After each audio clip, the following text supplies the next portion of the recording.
کئی ہزار گنا زیادہ ان کے ووٹ 11,441 ووٹ 441 انہوں نے لیے. اور یہ دمبڑ صاحب ہیں, خلیل الرحمان دمڑ صاحب, اسی قبیلے سے ہیں ویسے تو وہاں پہ کئی جو کینڈیڈیٹ تھے وہ دمبڑ سے ٹرائب کے تھے. مگر یہ جو اصل میں جو میپ میں صدمہ کمی ہوئی پہنچا ہے, پختونخوا ملی عوامی پارٹی پہلے بھی یہاں سے ہاری تھی, جی اب بھی آ رہی, اب بھی یہاں سے ہاری ہے, حالانکہ حکومت میں رہے, لیکن 500 ووٹ ان کے کم ہو گئے ہیں میرے خیال. اچھا, اب اس پہ انہوں نے بڑا شور مچایا, جو عبد المجید اچکزئی صاحب ہے, انہوں نے کہا جناب یہ اسٹیبلشمنٹ جو تھی اس نے JUI کو یہاں سے جتوا دیا.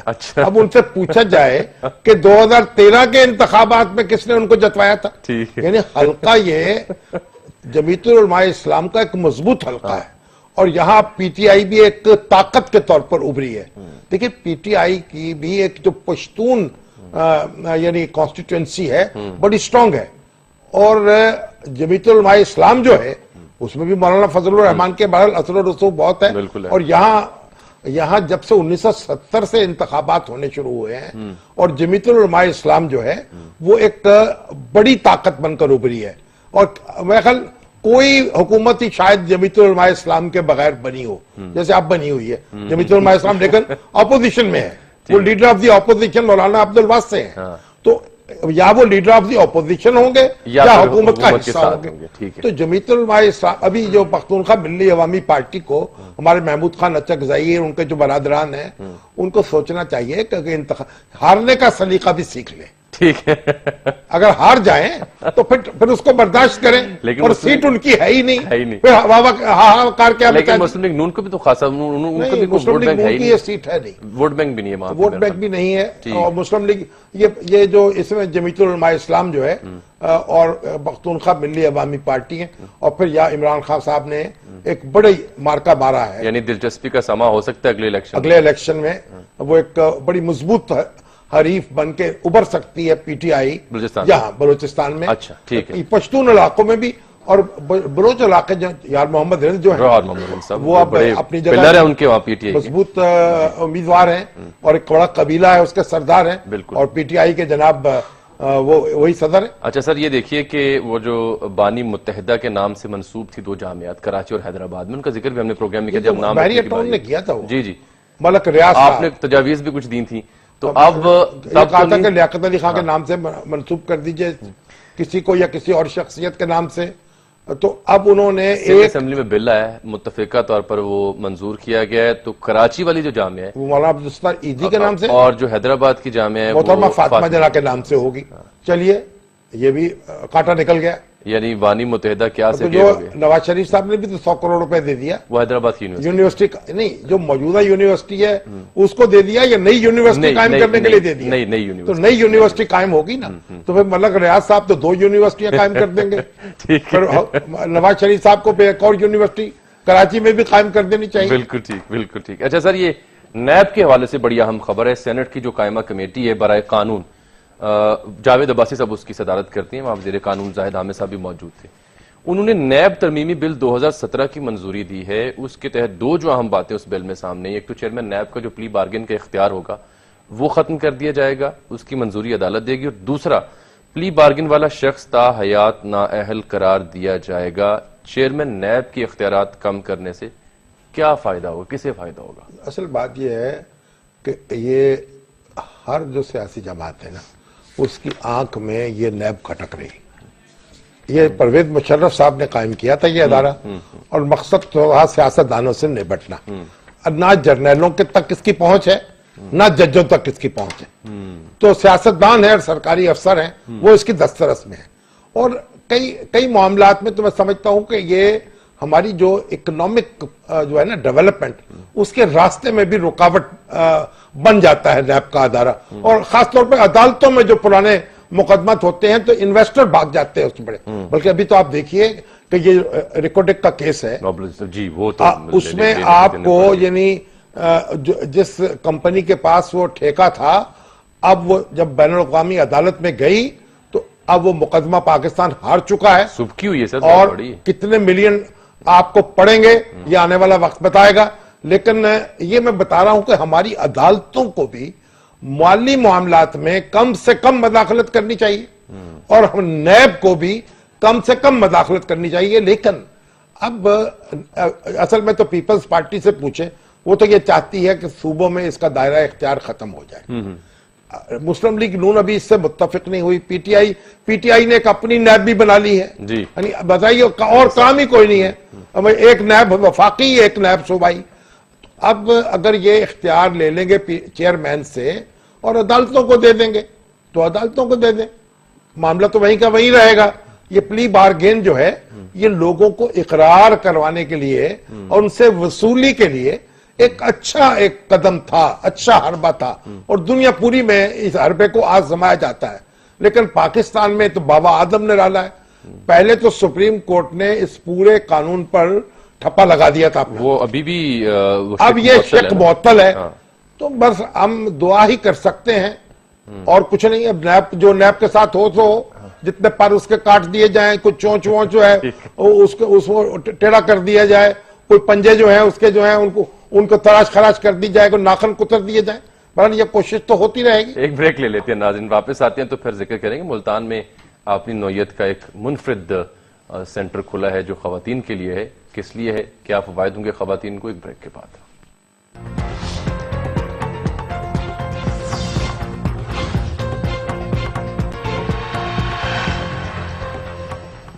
ویلکم بیک ناظرین. ویمن سینٹر کا ہم ذکر کریں گے، لیکن شام صاحب میرے ہم نامی ہیں اجمل شاہدین صاحب، ان کا کوئی سوال آیا ہوا ہے. 50% ہم نام ہے.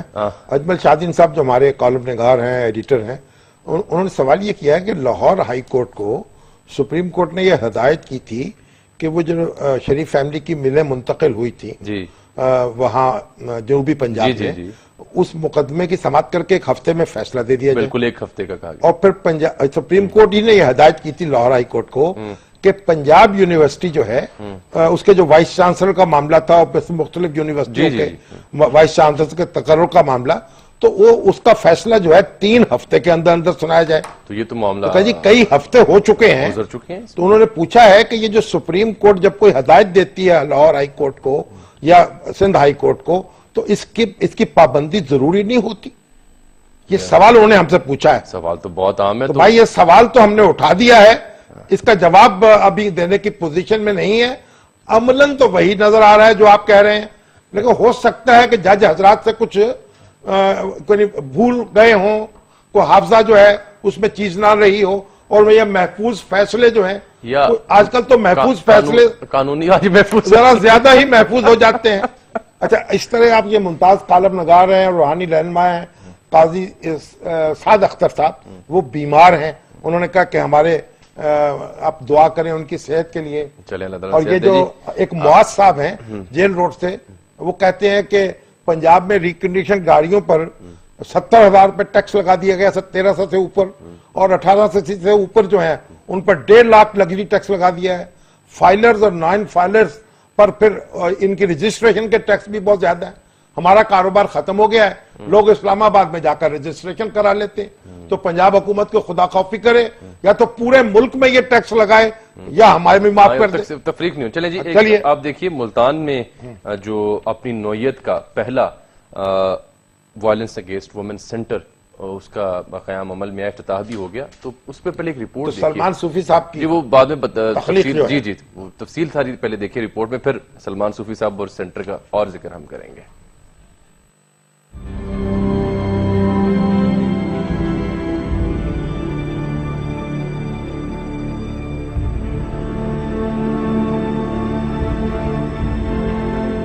پنجاب حکومت خواتین کی دادرسی کے لیے بہت عرصے سے کوشاں تھی. ان کوششوں کو عملی جامہ پہناتے ہوئے وزیر اعلیٰ پنجاب نے ملتان میں ہفتے کے روز خواتین پر تشدد کی روک تھام کے لیے بنائے گئے خصوصی انسداد تشدد مرکز برائے خواتین کا افتتاح کیا.